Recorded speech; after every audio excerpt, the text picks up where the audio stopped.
Please subscribe and click the notification bell para updated po kayo sa bagong upload ko. Maraming salamat po. Chapter 26. Napasugod ang grupo ni Hexer sa gate ng Hato Compound. Naabutan nilang wasak ang gate, duguan ng mga gwardya at may patay na ang isa. Sa hindi kalayuan ay nakaparada ang isang Toyota Camry na kulay itim. Bagong-bago ito at kita ang nangangintab na kulay nito. Mukhang hindi alintana ng mga mayayabang na miyembro ng Vinso Mafia Organization. Ang presyo ng sasakyan dahil mga nakasampo ang ilan sa kanila sa bubong nito habang nakapatong sa balikat nila ang mahahabang kalibre ng baril. Mga nakangisi ang agad na inutusan ni Hexer ang grupo niya na barilin ang mga pangahas. Subalit parang palos na biglang nawala ang grupo. Pumalaklak pa silang parang mga demonyo. Naghahanap na sabi ni Hexer. Maghintay sila. Bigay ko ang hinahan nila pagdating ng panahon. Mabilis na naglakad si Hexer papunta sa bahay niya. Katabi lamang ito ng bahay ng mga magulang ng binata. Hindi man kasing laki ng dating tirahan ay komportable naman si Hexer sa bagong tahanan niya. Nagpahanda siya ng marami kahit nanghihina ang kanyang katawan ay malakas ang isip niya. Nakita kanina ng Mafia Prince sa gate ay buo na labanan hindi lang ang kaaway ng grupo nila kundi pati na rin ang karamdaman niya. Nakataas ang kilay ni Mori habang pinapanood si Hexer na kumakain ng mga hilaw na gulay. Gustong matawa ng dalaga subalit hindi siya nagsalita. Naisip niya ang sinabi ni Jomar na may epekto pa Hexer ang mga sinasabi niya. Pangiwi ang dalaga.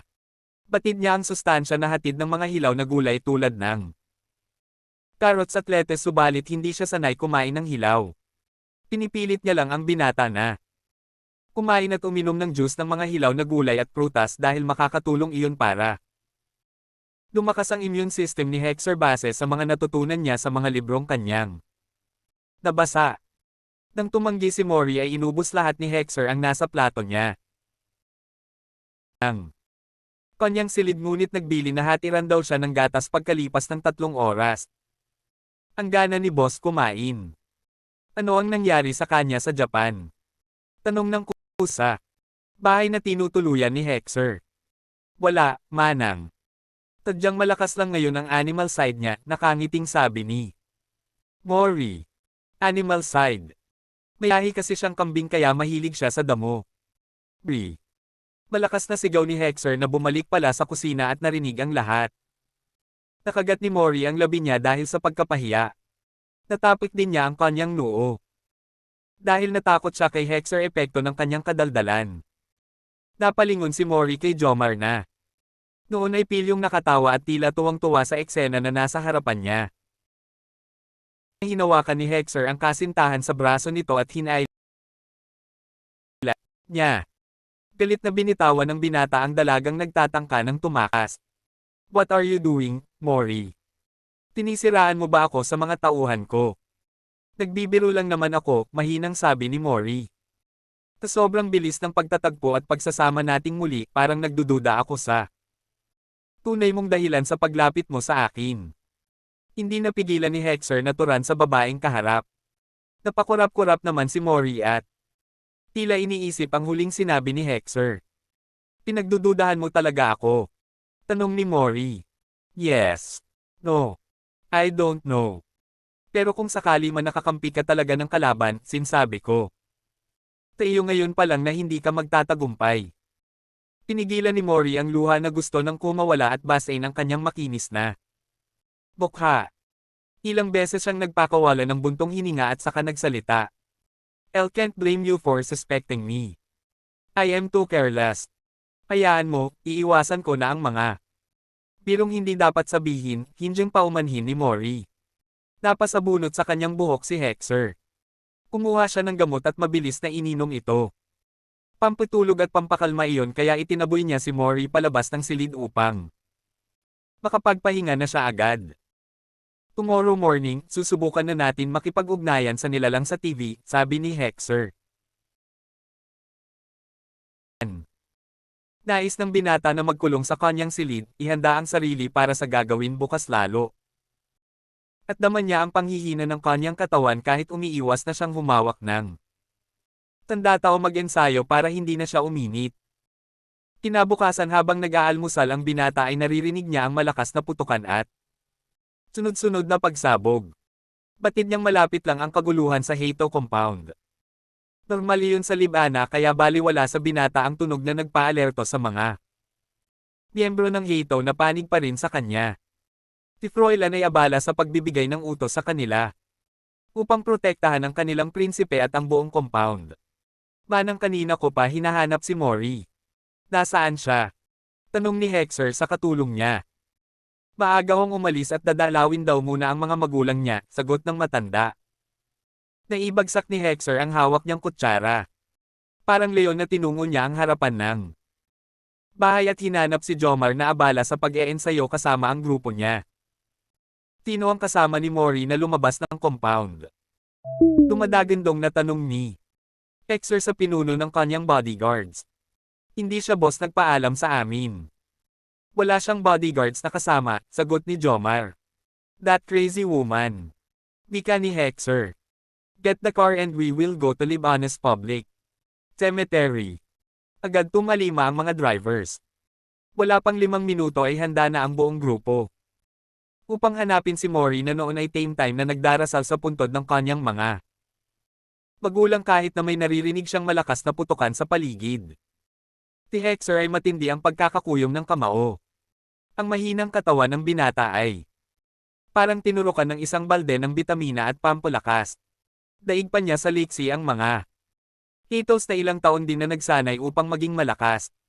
Si Jomar na katabi ni Hexer ay hindi halos umiimik. Matindi ang galit sa puso ng lalaki para sa dalaga na gumawa na naman ng kalokohan. Hindi pa nakalalabas ng Buntad Street ang grupo ni Hexer ay naipit na sila sa labanan ng grupo ni Carl, Vinso Mafia Organization at Dekayon Mafia Group.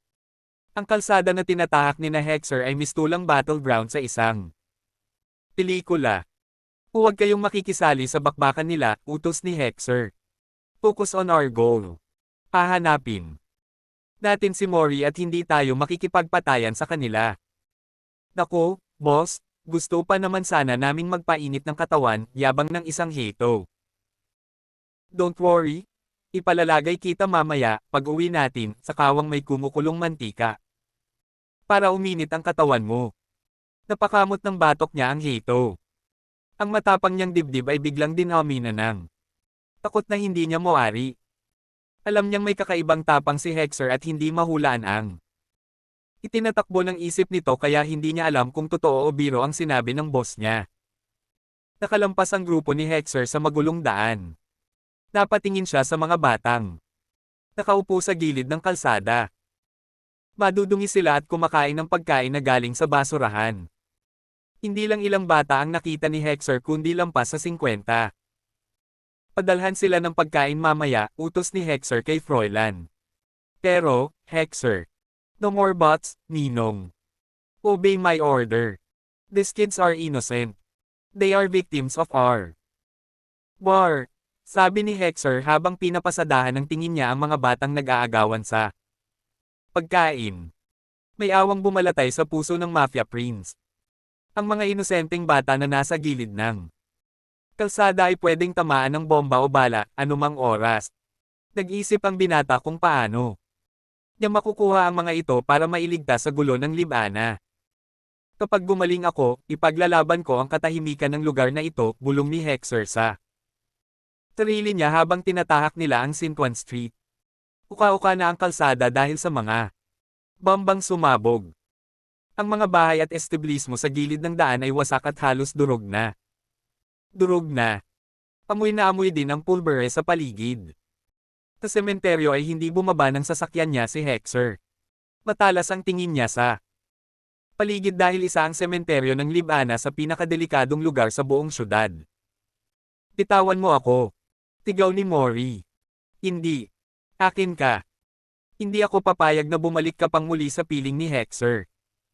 Tigaw din. Ni Jordan. Kinakaladkad ng leader ng Vinso Mafia Organization ang nagpupumiglas na dalaga. Ang kamao nito ay parang bakal na nakahawak sa pulsuhan ng galit ng babae. Hindi. Hindi ako babalik sa iyo. Hayop ka. Masama ka. Tigaw ni Mori sabay kagat sa braso ni Jordan. Subalit walang epekto ang talas ng ngipin ni Mori sa matigas na braso ni Jordan. Hindi man lang ito natinag sa pagkakahawak sa dalaga. Bagkus, isang malakas na sampal ang pinadapo ni Jordan sa pisngi ng umiiyak na si Mori. Mahigpit ang kapit ni Hexer sa pintuan ng sasakyan. Lalabas na sana siya ng pinigilan. Siya ni Jomar. Boss, kami na ang bahala, sabi ni Jomar sabay baba ng sasakyan. Tinted ang salamin. Dito kaya hindi kita mula sa labas ang sino man na nasa loob. Ang buong akala ni Jordan ay si Jomar lamang at mga kasama nito ang magkakasama. What the heck are you doing here, asshole? Tanong ni Jordan kay Jomar sabay tutok ng baril sa lalaki. Sumipol si Jordan at naglabasan mula sa pinagtataguan nila ang mga nakangising miyembro ng Vinso Mafia Organization. Nakaramdam ng panganib si Hexer at Damanyang. Umiinit ang kanyang katawan. Napapikit ang binata at saka nagbigay ng utos sa mga nasa ibang sasakyan na kasama niya na bumaba at ipakita ang puwersa nila kay Jordan. Isang malakas na putok ng baril ang naging hudyat upang magsimula ng magkabakbakan ng mga miyembro ng Hito at Vinso. Kung sino ang nagsimula ay hindi batid ng dalawang grupo. Ang alam lang nila ay pinuntirya sila ng isa't isa. Dingid sa kanilang kaalaman, ang taong nagsindi ng apoy ay nakangising nakatayo sa gilid ng isang malaking puno at nanunood lang sa palitan ng putok ng dalawang panig. Sige, magpatayan kayo mga mahihinang tao. Sa huli, ako ang makikinabang sa kapusukan. New, sabi ng lalaki habang nakapinta ang masayang ngiti sa labi niya. Bitawan mo ako. Hayop ka talaga, Jordan. Tang ayaw ni Mori. Pilit siyang kinakaladkad. Ni Jordan papasok sa sasakyan nito. Girlfriend kita kaya nararapat lang na ako ang kasama mo, Mori. Girlfriend? Ha? Ex-girlfriend mo na ako ngayon. Hindi na kita mahal. Kung may tao man na hindi ko kayang iwan sa ngayon, si Hexer iyon at hindi ikaw. Isang malakas na sampal ang pumihil sa iba pang sasabihin ni Mori. Ang dalagang nasaktan ay lumaban at pilit hinihila ang kamay niya mula kay Jordan. Hindi na kayanin ni Hexer na panoorin lang na sinasaktan ni Jordan ang babaeng lihim niyang minamahal. Lalong hindi siya payag na agawin ito ng lalaki nang wala siyang ginagawa. Ang puso niyang narinig ang mga sinabi ni Mori ay tuwang-tuwa at gustong kumawala. Ang kanina pa nanunood na binata ay biglang bumaba ng sasakyan at parang toro na. Tinugod si Jordan. Hindi niya alintana ang panganib na naghihintay sa kanya. Sa Feroe, nakatutok ang mga mata ni Wikay So na noon ay nanunood sa mga nagaganap kamundo ng mga tao. Batid ng tagapayo ang posibleng gawin ng pinuno nila kaya agad siyang nagpaalala. So, hayaan natin na harapin niyo ang sarili niyang laban. Isang pakikialam mo pa sa mundo ng mga tao ay baka pati ikaw ay ipadala na rin ni Bathala sa mundo nila, wika ni Wi. Napakurap-kurap si So habang tinitingnan sa monitor ang walang awa na paghawak ni Hexer sa leeg ng hindi na makahingang si Jordan. Napangiti si So nang makita si Mori na nakatago sa likuran ng galit na Mafia Prince. Nakayakap ito kay Hexer at panay sabi ng, I'm sorry. Chapter 27. Kakaibang lakas at liksi ang ipinamalas muli ni Hexer. Ang mga miyembro ng Vinso Mafia Organization ay napatde at hindi nakaganti ng putok sa mga Hitos na galit at sabik sa laban. Darn it! Bibitawan mo ako. Malakas ngunit nauutol na sabi ni Jordan ang pinipilit ni Hexer ang braso niya sa likuran. Ang nanginginig na si Mori ay napatakbo kaagad sa sasakyan. Ni Hexer nang tiningnan siya ng masama ng binatang nag-aapoy ang mga mata sa galit. Don't you dare touch my woman again. She's mine and not yours. Mahina ngunit mariin. Nasabi ni Hexer sa tainga ni Jordan. Napaigik naman si Jordan dahil sa sakit ng kanyang kaliwang braso. Pinali ito ni Hexer. Kaya nahihirin siya sa kanyang pantalon. Lalo pang napasigaw ang leader ng Vinson ng Isalya. Siya ni Hexer at nadengganan niya ang kanyang kaliwang kamay. F***CQ. Papatayin kita. Tandaan mo iyan. Pahabol na sigaw ni Jordan sa tila binging. Prinsipe ng Hito. Marahas na isinara ni Hexer ang pintuan ng sasakyan at saka nag-utos na lisanin na nila ang sementeryo. Si Froilan ay tahimik lang sa likuran ng sasakyan kahit na dumudugo ang braso. Nitong tinamaan ng bala. Boss, dadalhin muna namin si Boss Froilan sa hospital, nag-aalala na sabi ni Jomar. No, just take me home. It's nothing. Malayo sa bituka, nakagiting sabi ni Froilan kahit baka sa mukha niya ang kirot. Sige, sa compound na lang dalhin si Ninong. We have doctors there and it's safer for him. Sabi ni Hexer. I'm sorry, sir. Wika ni Mori dahilan para mapabelang sa panig niya ang tingin ni Hexer. Marahas na kinuha ng binata ang braso ni Mori. Tiningnan niya ang namumula nitong pulsuhan na kanina lang ay halos ayaw bitawan ni Jordan. Pinitawan rin ito kaagad ng binata at walang salita na samandal na lang si Hexer sa upuan. Nadama ni Mori ang mainit na kamay ni Hexer. Agad niyang sinalat ang noo ng kanyang nobyo. Natutap niya ang kanyang bibig nang maramdaman ang hindi maipaliwanag na init ng katawan ng binata. Nanginginig ang mga kamay na kinuha ni Mori ang tumbler na palaging nasa sasakyan. Agad niyang inabot iyon kay Hexer upang makainom ito. Hindi nagpahalata si Mori sa mga kasama sa sitwasyon ng binata ngunit nakahalata si Froilan. Bilisan mo ang pagpapatakbo ng sasakyan. Malakas na utos ni Froilan sa driver. Masamang-masama na ang pakiramdam ko. Nang marinig iyon ay agad na nagmulat ng mata niya si Hexer at nilingan ang kanyang ninong. Makikita ang pag-aalala sa mukha niya. Hindi naman masabi ni Froilan sa inaanak na hindi totoo ang sinabi niya bagkus ay sinabi niya lang iyon para sa binata. Naramdaman ni Mori ang gustong ipahiwatig ni Froilan.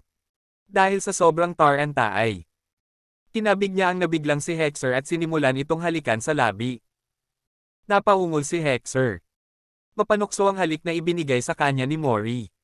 Nakalimutan ng binata kung nasaan silang dalawa kaya kinabig niya ang dalaga para mas mapadikit ang katawan nito sa kanya.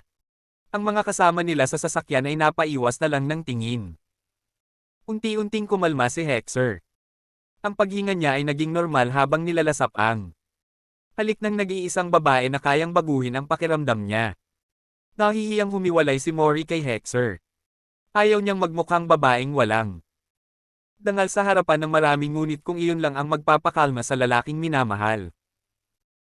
Niya ay handa ang dalaga na paghuhuan ng pader na kanyang pananggalang para hindi mahusgahan ng mga tao sa paligid niya.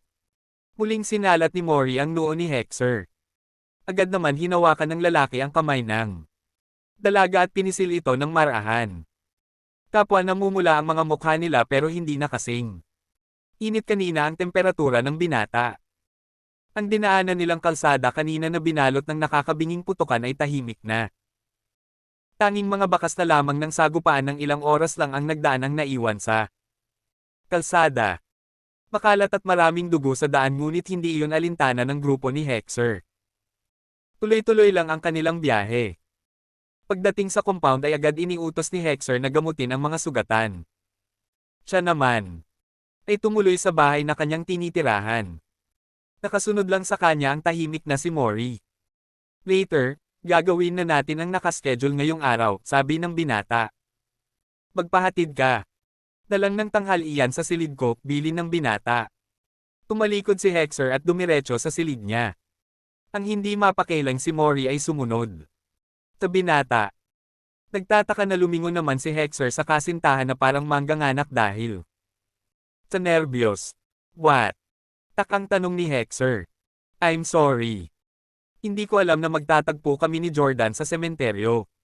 I went there para magdasal at magsumbong sa parents ko pero hindi para makipagtagpo kay Jordan, paliwanag ni Mori. Magsumbong. Hindi mo ba alam kung gaano ako natakot kanina? Padalos-dalos ka sa mga hakbang mo, Mori. Paano kung napahamak ka roon? Paano kung hindi kami dumating? I'm sorry. Sobra kasi akong nasasaktan sa mga paghihinalo mo kaya maaga pa lang ay. Umalis na ako para magsumbong sa daddy at mommy ko. You're so childish. Kung ikaw kaya ang laging pinaghihinalaan dahil lang sa nagmahal ka dati kahit nabatid. Naman ang kasama mo na kanya na ang puso mo, hindi ka ba masasaktan?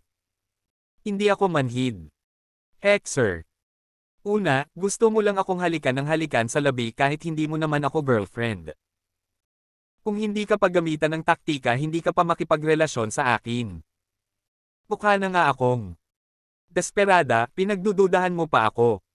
Galit na sabi ni Mori. Kung hindi ko man gustong maging tayo, hindi dahil manhid ako kundi dahil iyon lang.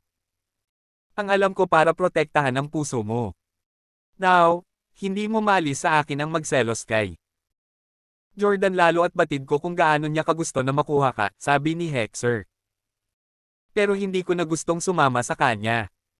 Then, stay here and don't put everyone's life in danger. Tigaw ni Hexer. I love you, Mori. But I am a leader. I need to protect not just you but my people. If you continue putting their lives in danger, I have to let you go to save them. As a future mafia queen, you should know your priorities and obligations. Hindi nakaimik kaagad si Mori. Batid ng dalaga kung bakit nagagalit si Hexer at alam niyang may kasalanan din siya. A leader doesn't always use his or her heart. He or she should always use his, her head. Pagtatapos ni Hexer, nanuyo ang lalamunan ni Mori. Hindi niya batid na ganoon katatag ang pagkatao ni Hexer. Sa kabila ng pagiging mahina ng katawan nito. Aminado ang dalaga na marami pa siyang dapat matutunan tungkol sa lalaking mahal niya. I don't want you to. Nag-aalangan na sabi ni Mori. I mean, magpahinga ka muna. Bago natin kausapin ang nanay mong alien. We will not do it today. Mori, there's no more time. Kailangan na natin gawin iyon agad dahil sobrang mahina na ang katawan ko. Baka hindi ko nakayanin sa susunod kung hindi pa natin gagawin ngayon. Ilang segundo rin na natigilan si Mori. Ang buong akala niya ay mas maayos at mas malakas si Hexer. Ilang araw na rin kasi niyang nakikitang masigla ito. Sige. Magpahinga ka na muna. Ihahatid ko ang lunch mo mamaya. So mga ginawa kong kalokohan, nangangatol na sabi ni Mori. Can you kiss me again? Hirit ni Hexer. Ngumiti si Mori at dahan-dahan na lumapit sa binata. Walang pagdadalawang isip na. Hinalikan niya ang kasintahan. I love you, Yuzel ng dalaga. I love you, Mori. Para sa iyo, I'll fight until the end. Sabi mo iyan, ha? Oo. I promise. Gamaan ang bigat na nararamdaman ni Mori sa kanyang dibdib. Hanggang lumalaban si Hexer ay may pag-asa. At hanggang hindi sumusuko si Hexer ay hindi rin siya dapat mawalan ng kahit katiting na lakas ng loob. Lumabas si Mori. Inihanda niya ang lahat na gagamitin nila ni Hexer mamaya pagkatapos ng tanghalian.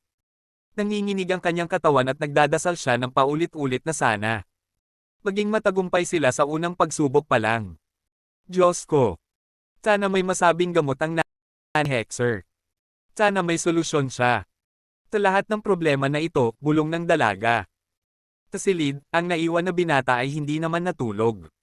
Nakatitig siya sa monitor ng TV na naka-off. Ang naiinip na binata ay tumayo at umupo sa harap ng computer. Binuksan niya ito at naisipan na magbasa tungkol sa mga alien. Hindi sinasadya na naitapat niya ang kanyang pulsuhan sa monitor ng computer. Kumusta, magiting naman dirigma? Tanong ni So kay Hexer. Nalilito na napatingin ang binata sa nagliliwanag na nilalang sa monitor. Nipaurage din siya. Dahil sa tindi ng liwanag na hindi niya kayang tagalan. We will talk later, matatag na sabi ni Hexer kay So. Inalis niya ang kanyang pulsuhan sa tapat ng computer. Nawala si So sa monitor at Nanghihina na lumakad si Hexer palapit sa kama. Hinayaan na lang niyang bukas ang computer. Nakailang silip na si Mori sa silid ni Hexer. Tulog pa rin ang binata kaya ibinalik niya ulit sa kusina ang pagkain na dapat sana ay tanghalian nito. Tulog pa rin ba siya? Tanong ni Jomar. Oo. Mamaya ko na lang jijisingan, sagot. Wala ka bang ginawang masama sa kanya? Nagdududang tanong ni Jomar kay Mori. Ano naman ang gagawin ko? Wala. Mahirap lang magtiwala sa taong mukhang baliw at higit sa lahat dating kakampi ng Vinso Mafia Organization. Alam kong buong pagmamahal kang tinuruan ni Jordan kung paano lumaban at maaaring kaya ka lang nandito ay dahil kay Jordan. Mahigpit na nahawakan ni Mori ang gilid ng lamesa. Totoo na si Jordan ang unang tao na nagturo sa kanya upang lumaban ngunit ang galit niya sa lalaki ang nagtulak sa kanya para maging mas magaling sa pakikipaglaban. Ang paghihirap sa kamay ni Jordan ay hindi kayang pantayan ng isang simpleng salita na patawad kaya kahit dumating sa punto na nagmakaawa na si Jordan sa kanya ay hindi na nito nakuha pa ang tiwala at puso niya. May problema ba? Tinig ni Hexer mula sa likuran. Gising ka na. Masayang sabi ni Mori. Biglang nawala sa isip niya ang mga sinabi ni Jomar kanina. Bakit hindi mo ako gin-icing? Niyakap ni Hexer ang kasintahan at naglamang siya rito. Ayoko kasing istorbohin ang tulog mo. Dinitin ko lang ang pagkain mo. Umala si Mori mula sa pagkikayakap ni Hexer. Hinanap ng binata ang mga katulong. Ngunit nang sinabi ni Mori na gusto niyang siya na lang ang gagawa ay hindi na tumutol pa si Hexer. Maganang kumain ang binata. Nasasabik siyang malaman ang tungkol sa pagkatao niya. Si Mori naman ay binatayan lang ang kasintahan at hindi na ito sinaluhan kahit pinipilit siya ni Hexer. Hindi kasi mapakali ang dalaga dahil marami siyang iniisip. Nang matapos kumain si Hexer ay agad na nagkulong ang magkasintahan sa silid ng binata. Inihanda ni Mori ang AHX at AHX2 machine. Si Hexer naman ay nakatingin lang kay Mori habang nakaupo sa harap ng TV at paminsan-minsan na sinusulyapan ang computer na naka-off na. Are you ready? Tanong ni Mori sa binata. Yes. It's now or never. Let's do this, sagot ng binata. Bamantong hininga si Hexer bago itinapat ang marka niyang letter F sa monitor ng nakabukas na TV. Chapter 28. Nang segundo nang nakatunganga si Hexer sa AHX. Nababasa niya ang mga katagang, You. How are you? Ipinakita iyon sa kanya ni Mori bago ito tumayo malapit sa AHX2. Gumuhit ang malapad ng ngiti sa pisngi ng binata. Dama niyang unti-unti siyang nawawalan, pilit niya itong pinaglalaban. Nakakuha siya ng malaking pag-asa sa bagong pangyayaring ito sa buhay niya. You. M.I.U. AA ko ba talaga si You?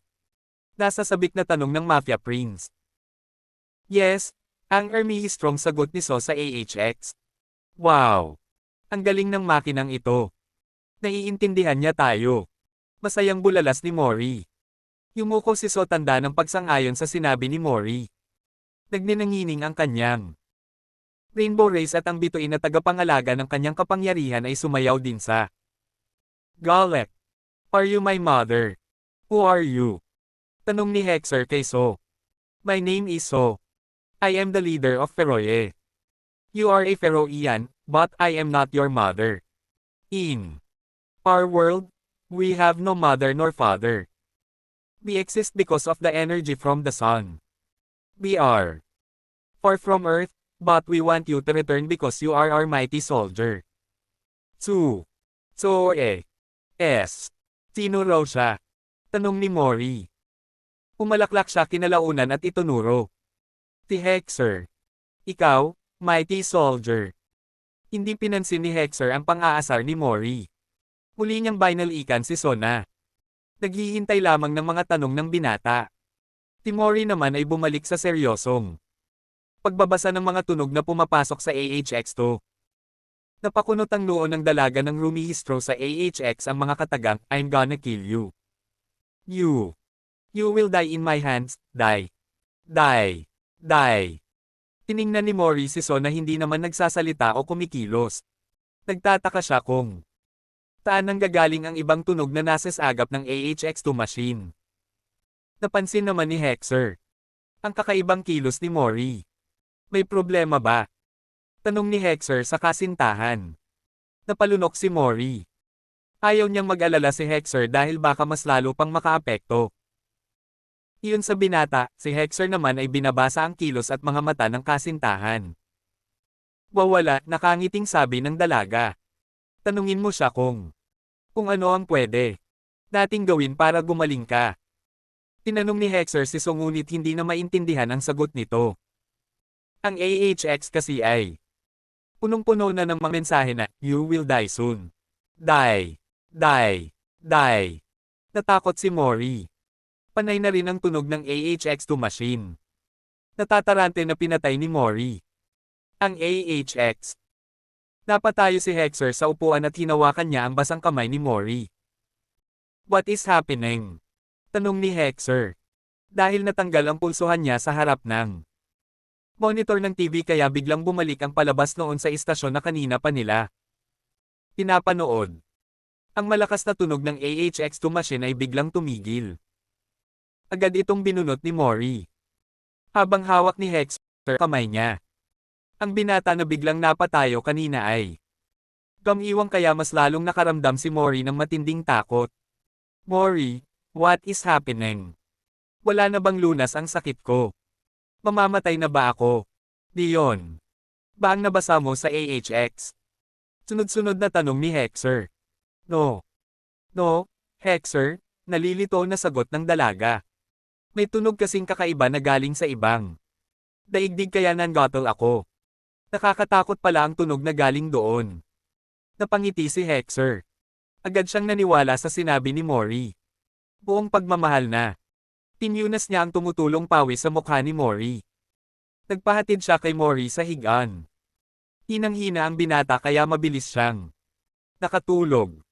Si Mori naman ay binuksan ang AHX. Pilit niyang binabasang muli ang mga nakasave na messages doon. Die. Die. Die.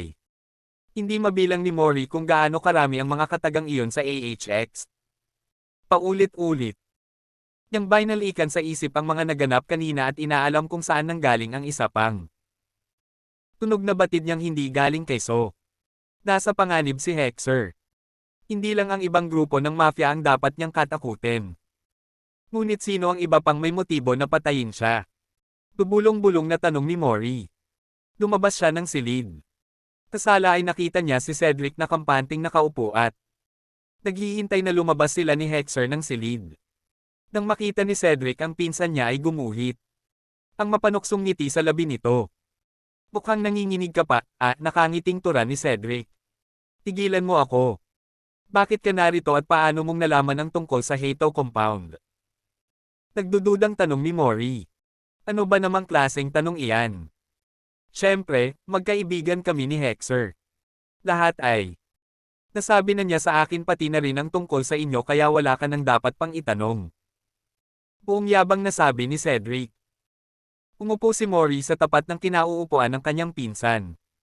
Tinipat niya ito mula ulo hanggang paa. Nagtataka ako, palagi ka nalang sumusulpot sa lugar kung nasaan si Hexer.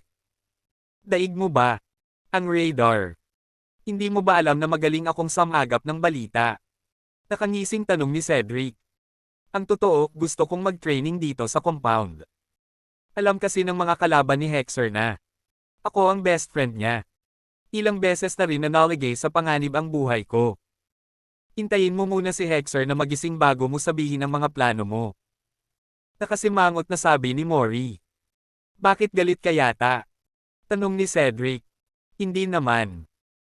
Masama lang ang pakiramdam ko, pagsisinungaling ng dalaga. Tinawag ni Mori si Jomar at sinabihan na asikasuhin muna si Cedric. Nakita ni Mori kung paano lihim nang inisihan ng pinsan niya ang pinuno ng mga bodyguards ni Hexer. Magtino ka habang narito ka sa compound ng Hato kung ayaw mong mapugutan ng ulo. Pananakot ni Mori kay Cedric. Base sa mapanuring mata ni Mori kina Cedric at Jomar ay nakabuo siya ng isang hinala. Ngunit ayaw magsalita ng takot na dalaga. Hindi niya rin gusto na maging dahilan ng isang mask. Malaking problema kaya hanggang hindi niya napapatunayan ang kanyang hinala ay hindi siya magsasalita. Nang magising si Hexer at makita si Cedric sa loob ng bahay na kanyang tinutuluyan ay nagalak ang binata. Tumigla ang binata na kanina lang ay hinang-hina. What a surprise, pare. Akala ko nasa Japan ka pa, masayang salubong ni Hexer sa kaibigan. Nandito ka na kaya sumunod na ako kaagad, sagot naman ni Cedric. Grabe, pare. Akala ko ay mamamatay na ako habang papunta rito. Ang daan ay punong-puno ng mga basyo ng bala at mga pin na tinanggal sa granada. Pare, magkakaroon ako ng psychological problem kapag palagi akong dadaan ng Sintuan Street. Napahalakak si Hexer dahil sa tinura ng kaibigan. Kita kasi sa mga mata ni Cedric ang takot. Umaarte rin ito na nasisiraan ng ulo. Welcome to the mafia world. This is the world where killing, extortion, rape, drugs, prostitution, etc. are normal, saad ni Hexer. Kung hindi ko lang talaga kailangan mag-training, hindi ako susugod rito. Someone tried to kill me sa Japan dahil lang sa kaibigan daw kita, sabi ni Cedric. I can't believe it, Hexer. Since we were young ay masaya akong nabubuhay sa mundong ito pero ngayon, malapit na yata ang kamatayan ko. Humingi ng paumanhin si Hexer kay Cedric. Hindi gusto ng binata na madamay ang kaibigan sa gulo ng buhay niya. Mabuti na lamang at hindi ito nakidnap ng Vinso o ng ibang grupo ng maglakas loob ito na pumunta ng Hato compound. Nagsimula si Cedric mag-training kasabay ng mga Hieto. Si Hexer ay madalas nanunood lang sa kaibigan at naiinggit sa tuwing nakikita niyang may natutunan na bago si Cedric sa pakikipaglaban. Si Mori ay nananatiling nakamasid at nagdududa. Isang paanyaya ang natanggap ni Hexer mula sa dating mayor ng Libana. Gusto raw nitong magkausap-usap ang mga pinuno ng mafia nang matigil na ang gulo sa Libana. Nagdadalawang isip ang binata kung pupunta ba siya o hindi. Sabihin mo sa akin kung kaya mo na ulit makipag-usap doon sa alien, mahinang sabi ni Mori habang inaalalayan si Hexer na makahiga sa kama nito. Mahina na naman ang binata. Kahit wala siyang nararamdaman sa katawan. Let's try it again, now. What? Hexer. Sabi ko, makipag-usap tayo ulit doon sa nilalang, let's do it now. Pero, Hexer, ang hina ng katawan mo. Nauubusan na ako ng oras, Mori. Pinahid ni Mori ang luhang kusang pamatak. Lang beses din siyang napalunok bago dahan-dahan na kinuha ang AHX-2 machine sa pinagtataguan nito. Dama sa boses ni Hexer ang paghihirap nito. Tanging ang dalaga lang ang nakababatid sa kahinaan ng binata na pilit nitong itinatago sa iba. It's all set, mahinang sabi ni Mori. Umiti si Hexer at hinawakan ang kamay ni Mori. Ay nalalayan siya ni Mori palapit sa harap ng nakabukas na TV. Kung mahina ka at hindi mo talaga kaya, let's do this some other time, sabi ni Mori. No. Let's do it now, Mori. Dahan-dahan na itinapat ni Hexer ang braso sa screen ng monitor. Muling lumabas si So. Mula roon. What do you want? Tanong ni So na lumabas sa AHX. Itanong mo kaagad ang gamot na pwede sa iyo para lumakas ka, mabilis na sabi ni Mori. Potion. You have to make a potion. Mga katagang muling nasa screen ng AHX. Anong klaseng gayuma? Tanong ni Hexer. Paano ito gagawin? Lumabas sa screen ang translation ng bawat katagang binitawan ni So. Lahat iyon ay tinigurado ni Mori na naisave niya. Gagaling ba ako sa gayuma na ito? Tanong ni Hexer kay So. Oo. Masusi kung inaral ang tungkol sa bagay na iyan. Isa kang magaling na mandirigma. Malakas ang iyong katawan. Magaling ka sa lahat ng bagay, you. Ang lahat ay muling manunumbalak sa dati sa tamang panahon, wika ni So. Kung kagaya niyo ako, bakit ba talaga ako napunta rito sa mundo ng mga tao? Dahil isinakripisyo mo ang iyong sarili para sa buong lahi natin, sabi ni So. Utang namin. Sa iyo ang lahat, you. Naramdaman niyo ang pag-init ng kanyang katawan. May kung anong eksena ang pumasok bigla sa kanyang isip. Mga nilalang na katulad ng kausap niya, gumugulong sila at lumilikha ng tunog na hindi maintindihan ng binata. Ah!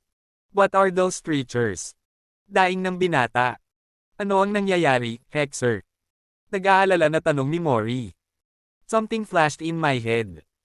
Katulad sila ni Suo, naalala mo ba ang nakaraan mo rito sa Feroe? Ngunit bakit? Patay ka na sa mundo namin. At, sabi ni So, patay na ako. 2 beses. Hindi makapaniwalang tanong ni Hexer sabay hiyaw. Dahil sa labis na sakit. Itigil na natin ito, pakiusap ni Mori.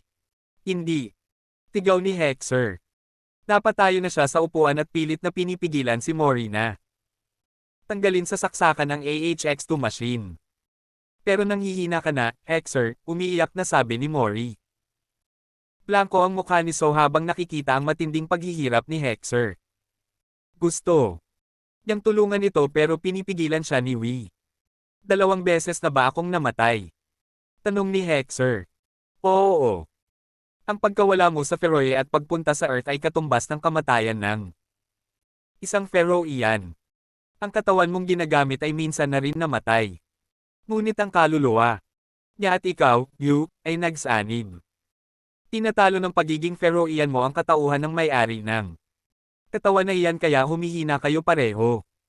Ang gayuma na itinuro ko kanina ang tanging tagot sa problema nyo. Ibig sabihin, ako pa rin ang Mafia Prince. Totoong anak pa rin ba ako ni na Miguel at Catherine?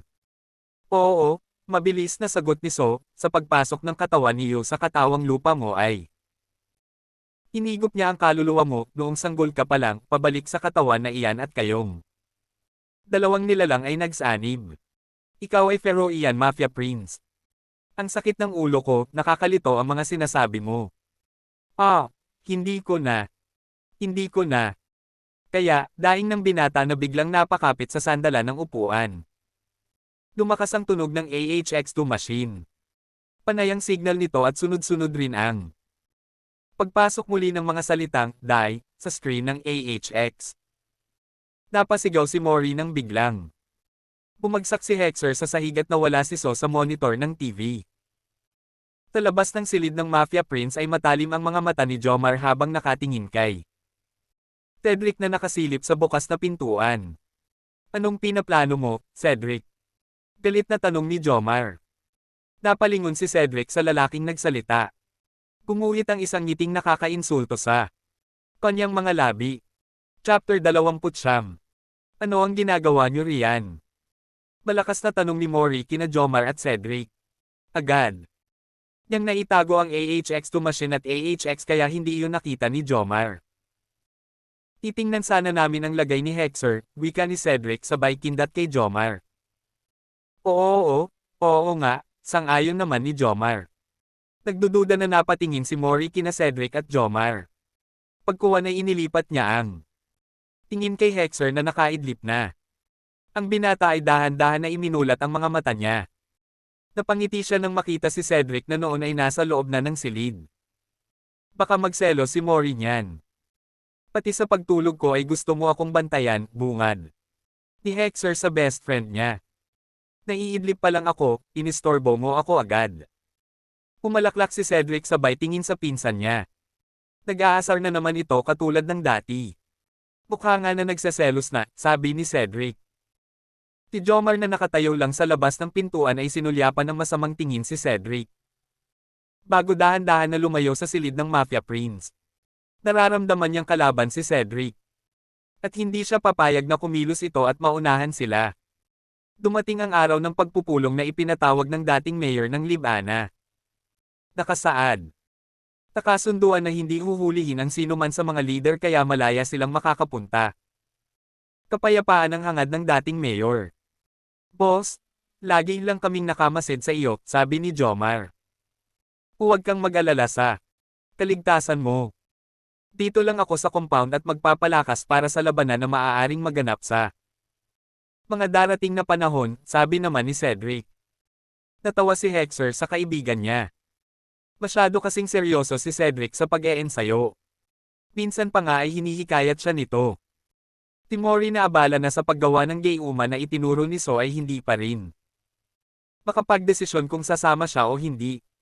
Nalilito siya kung alin ang mas dapat unahin. Ang tamahan ba si Hexer para kung sakaling kailanganin siya nito ay naroon siya o madaliin ang gamot na ginagawa niya lalo at wala siyang makitang street o nagaling sa gubat. Huwag ka nang sumama, Mori, sabi ni Hexer. Kasama ko sina Ninong Froilan at Jomar. Kaya wala kang dapat ipag-alala. Sa isang wasak na plaza ang lugar ng meeting ng mga pinuno ng mafia group ng Libana. Nang mabatid ng mga tao na may gaganapin na pagpupulong sa kanto ng Sintuan at Bontad. Street ay nagsipasukan sila sa kani-kanilang mga bahay. Matindi ang takot nila na kung may lugar lang silang pwede pampuntahan ay matagal na rin sana silang umalis ng Libana subalit hindi nila magawa dahil sa kahirapan. Ang bawat grupo ay may dalang mga tauhan. Lahat ay armado ng mga matataas na kalibre ng baril. Lahat ay handang lumaban para sa grupo nila. Ang mayor ay may kasama rin ng mga sundalo at pulis. Lahat ay handa anuman ang posibleng mangyari. Hexer, the weakest leader of all time, bungad ni Carl sa pamangkin niya. How are you? Little kitten. Why are you here? Ako ang leader ng Hato Mafia Group at hindi ikaw. Galit na sabi ni Hexer. Tell that to the Hatos na nasa likuran ko, nakangising sabi ni Carl. Ayaw namin sa iyo. Bukod sa mahina ka, sakitin ka pa, sabad ng isang Hatos na kumampi kay Carl. Itigil mo ang bunganga mo kundi pasasabugan ko iyan, banta ni Froilan sa Hatos na nagsalita ng masama. Maraming nagsasabi na malapit ka nang mamatay kaya hihintayin ko na lang iyon. Nakakainsulto na sabi ni Carl sa pamangkin niya. Pagkasabi noon ay tumalikod na si Carl at naglakad palayo kay Hexer. Pinagmasdan naman siya ng binata na nagbabaga ang mga mata.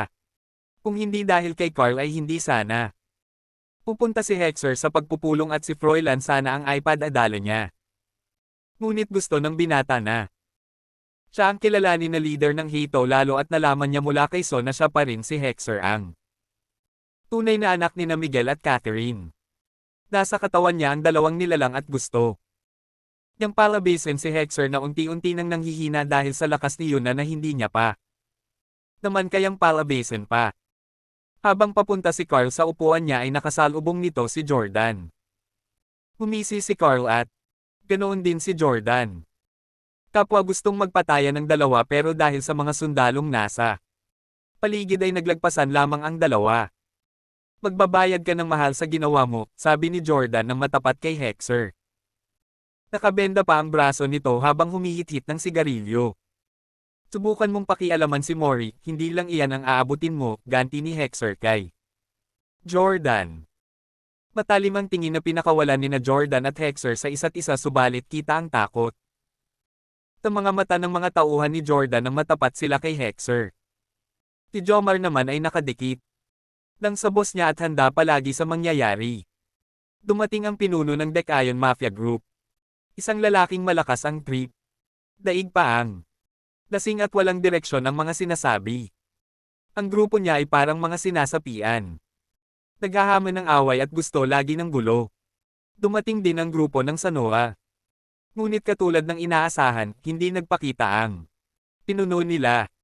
Tanging kanang kamay nitong nagngangalang Frank ang humarap sa lahat. Mr. Frank, nasaan ang pinuno nyo? Mahinahon na tanong ng dating mayor ng Libana. Halata sa tono ng boses nito ang takot. Nasa paligid lang at naghihintay ng sasabihin ng bawat isa sa inyo, matapang na sabi ni Frank. Napalingon ang lahat sa paligid nila. Subalit si Hexer ay nanatiling nakadekwatro at pinabasa ang galaw ni Frank. Tinitingnan niya rin isa-isa ang mga galaw ng paligid. Batid na ng mga kasama niya ang gagawin nila kung sakaling may mangyaring hindi maganda. They are mysterious, bulong ni Froilan. Yes, they are. Kaya hindi tayo dapat maging kampante, Ninong. Kinalaban na ng Sanoa. Ang Vinso at maging ang mga Hatos na kumampi kay Uncle Carl kaya possible na pag-initin. Dinila tayo, sabi ni Hexer sa kay Froilan. Tumayo sa gitna ang dating mayor ng Libana. Nakapalibot sa kanya ang apat na grupo ng Hatos. Nasa unahan ng mga pinuno ng mga grupo katabi ang mga kanang kamay nila.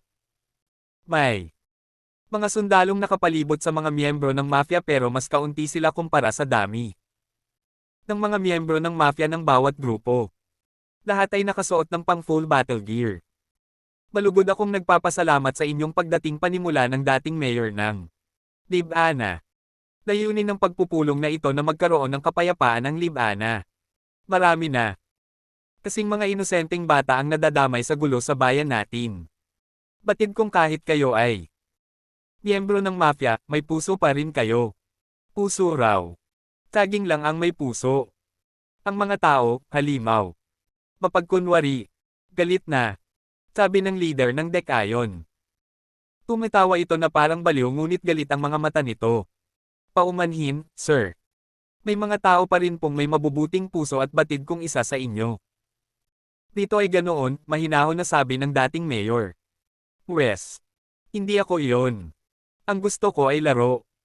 Masayang makita na nagmamakaawa ang mga tao, humahalaklak na sabi ng pinuno ng Dekayon. Pabida. Malakas na sabi ng ipinadalang kinatawan ng leader ng Sanoa. Dahil magkalapit lang ang kinauupuan ng dalawa kaya rinig ng leader ng Dekayon ang sinabi. Ng isa. Tumayo ito at binunot ang baril niya. Hindi man lang kumilos ang kinatawan ng Sanoa. Tanging mata lang nito ang nakita ni Hexer na gumalaw. Kakaiba siya. Kakaiba ang mga miyembro ng Sanoa Mafia Group. Para silang mga desusi. Na tao, bulong ng isip ng binata. Panayang himas niya sa kanyang baba. Boss, kung magkakagulo, kailangan mabilis po tayong makaalis dito. Sa likod po tayo. Dadaan, bulong ni Jomar na nasa kaliwa ng Mafia Prince ng Hito. Tumanggaw-tango lang si Hexer. Mula sa gilid ng kanyang mga mata ay kita niya ang masamang tingin sa kanya ni na Carl at Jordan. Nakikiusap po ang presidente ng bansa na magkaisa tayo para sa kapayapaan. Balik. Natin ang dating mukha ng Libana. May maayos na komersyo, matatiyog na mga gasol, at tinitingala dahil sa kabutihan ng mga mamamayan nito, pakiusap ng dating mayor. Napangiti si Hexer. Noong bata pa siya ay dinadala pa siya ng kanyang mga magulang sa mga palaruan ng Libana. Malinis pa noon ang syudad nila kahit may mga mafia group na sa lungsod. Subalit sa loob ng maikling panahon ay nababoy ang syudad. Ang dating malinis at matagumpay na bayan ay naging isang sentro ng bakbakan. Nadamay ang mga sibilyan at ang dating maunlad na lugar ay nalugmok sa dusa. As a leader of Hato, I agree to your peace proposal, wala sa sariling sabi ni Hexer. Sino ang may sabi sa layo na ikaw ang pinuno ng Hato? Kung mayroon man dapat magdesisyon para sa Hatos ay ako iyon dahil iyon ang bilin ng ama mong walang bilib sa iyo. Palibasa, mahina ka kaya mas gusto mong magtago sa saya ng baliw mong kaibigan na scientist kuno, mayabang na sabi ni Carl. Huwag mong bastyusin si Mori. Tabay na sabi ni na Jordan at Hexer. Ang una ay napatayo. Paat dinuro si Carl. Kaunting katahimikan po lamang at lamig ng ulo, pakiusap ng dating mayor. Umupo si Jordan at saka sumenyas ang daliri nito ng kabastusan. Tinadya niyang ipakita. Iyon kay Carl na nagkibit balikat lamang. Ayaw ko nang hinihingi niyong kapayapaan. Ang Sanoa ay may sariling batas at iyon ang susundin namin. Ang gusto ng kapayapaan ay umalis na lang ng Libana, sabi ng kinatawan ng Sanoa. Ang Dekayon ay para sa kayamanan. Wala kaming pakialam sa presidente niyong sarili lang. Palagi ang iniisip. Kurakot. Ang Vinso ay walang pakialam sa inyo o maging sa pamahalaan na mayroon kayo. Gagawin nyo lang kaming sunod sa nyerin. Dito kami ang batas. Pag-isipan nyo muna ang hiling ng presidente. Walang makukulong isa man sa inyo. Kapayapaan lang ang hinihingi niya para sa mga inosenteng mamamayan, sabi ng dating mayor. Subalit wala nang nakikinig sa kanya. Nagtalo-talo na ang lahat. Maingay na sa paligid. Kumasa na ng kani-kanilang baril ang bawat isa. Let's leave, bulong ni Hexer kina Jomar at Froilan. Katulad ng plano ay sikretong itinago ng grupo ang kanilang prinsipe. Naglakad ito sa gitna ng mga kasama niya nang hindi napapansin ng mga galit ng nasa lugar ng pagtitipon. Nakaalis. Ang Hatos na nasa panig ni Hexer nang hindi namalayan ng lahat. Hindi pa man nakakalayo ang sasakyan nila ay narinig na nina Hexer, Jomar at Froilan ang malalakas na putok ng baril. Nakayayanig na rin ang tunog ng mga pagsabog. Napalingon si Hexer sa mga nadaraan ng mga bata na noong nakaraan lang ay pinakain ng kanilang grupo. Mga walang muwang silang naglalaro sa gilid ng daan. Ang mga magulang nila ay inaayos ang bahay nilang winasak ng bomba o tinamaan ng mga bala.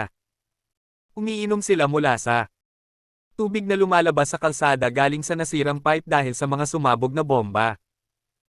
May mga teenager na nag-aaway at naghahabulan din ng saksak. Mga kabataan na hindi na nag-abayan ng magulang na pumanaw na dahil aksidenteng tinamaan ng mga ligaw na bala. Mahirap magtiwala sa mga nasa gobyerno. Ang ilan sa kanila ay makasarili at gagamitin lang tayo para sa sariling interest nila, sabi ni Jomar. Nagkakamali ka, Jomar. Kahit saan ay may bulok na sistema.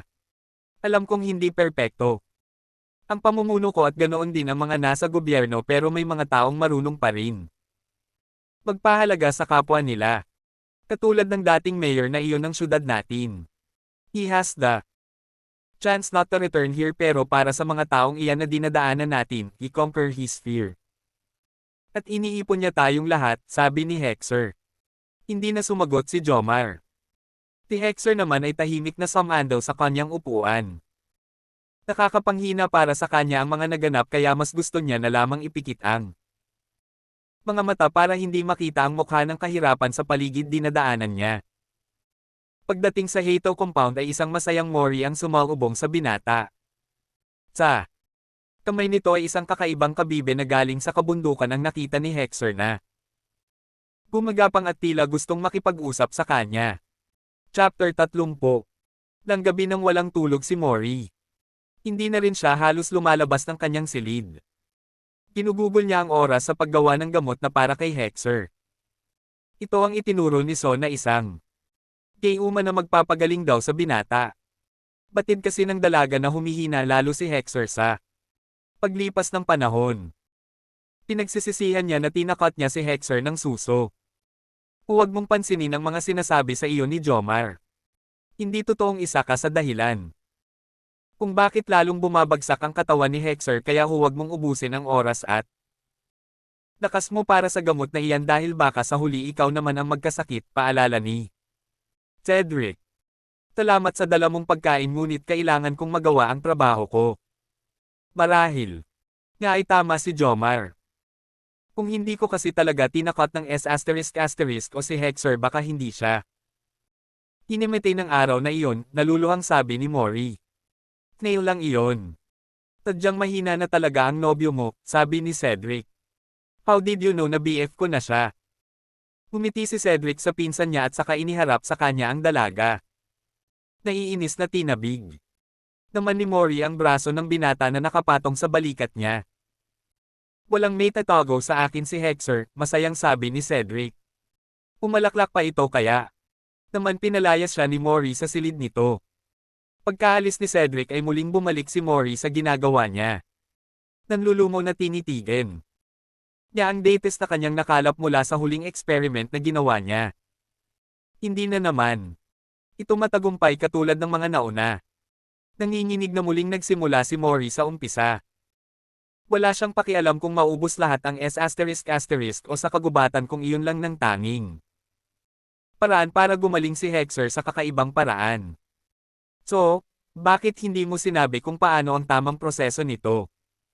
Umiiyak na wika ni Mori habang inihahanda ang sarili sa panibagong simula. Muli si Mori na lumapit sa mga nakahelarang mga lalagyan. Kinuha niya ang S**o.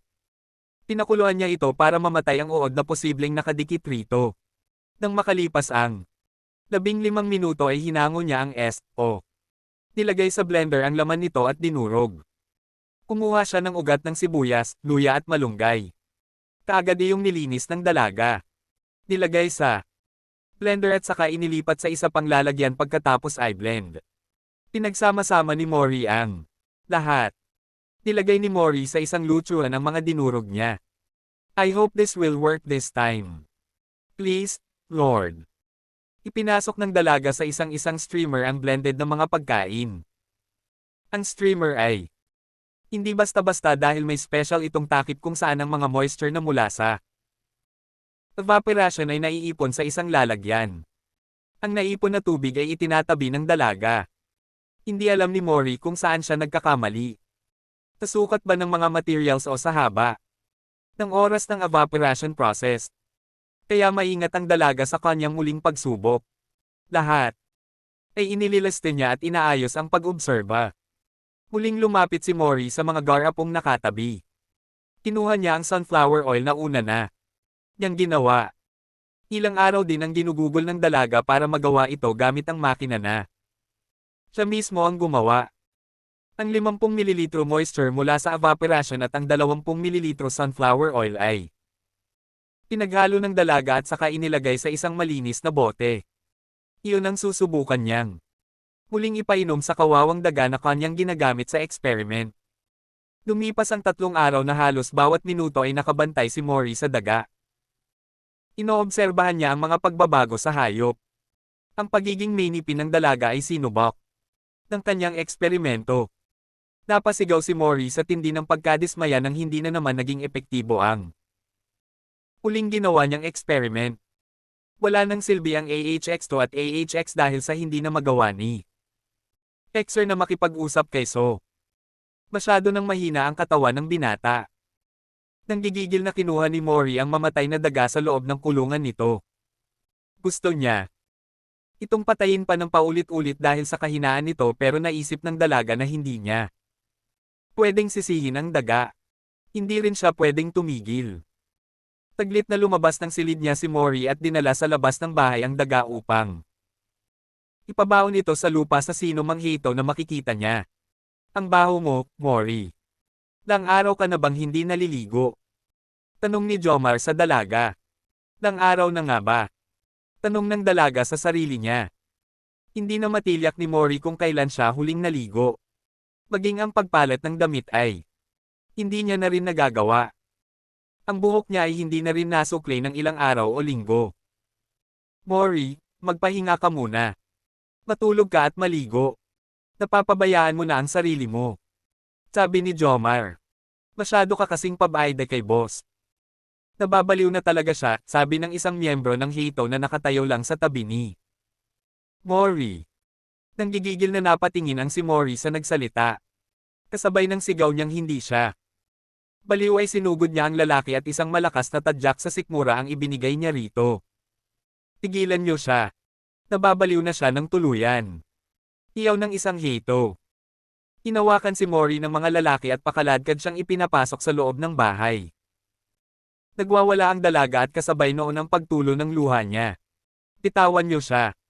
Malakas na sigaw ni Froilan ang nagpahinahon kay Mori. Nang makawala siya sa mga lalaki ay mabilis siyang tumakbo papasok sa silid ni Hexer. Inabutan niya roon si Cedric na nakatunghay sa natutulog na si Hexer. Ano na naman ang ginagawa mo? Pasiga na tanong ni Mori kay Cedric. Huwag kang ang maingay. Kung makapagtanong ka parang kalaban ako ng best friend ko. Kaway ni Cedric kay Mori. Nasa labas ang mga kalaban at wala rito. Ang ingay niyong dalawa, reklamo ni Hexer. Malalim ang mga mata ng binata at mas payat din siya kaysa dati. Hindi na halos. Makabangon si Hexer at sikreto lang iyon sa lahat.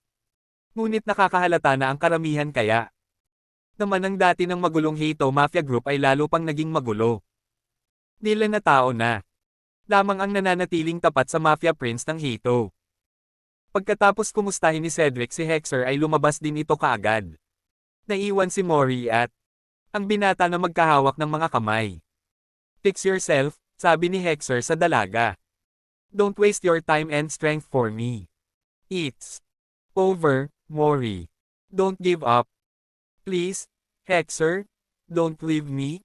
Umiyak na sabi ni Mori. I'm tired. Let me go, Mori. Pagmamakaawa ni Hexer sa dalaga. I love you so much. I don't want to see you like this. Hirap na magsalita si Hexer at hinihingal ito sa bawat salitang binibitawan niya. Namumugto na rin ang mga mata ni Mori sa kaiyak. Namamaalim na si Hexer at hindi niya kayang makitang ganoon ang kasintahan. Tinasabunutan ni Mori ang sarili niya.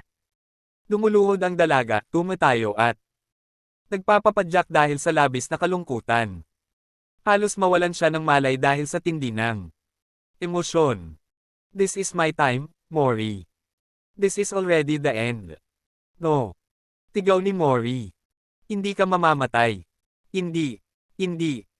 Nanginginig ang mga kamay na pilit iniuupo ni Mori si Hexer. Napapangiwi ang binata. Dahil kahit ano ang gawin niya ay hindi na kayang umupo ng katawan niya. Matindi na ang pagod na nararamdaman niya.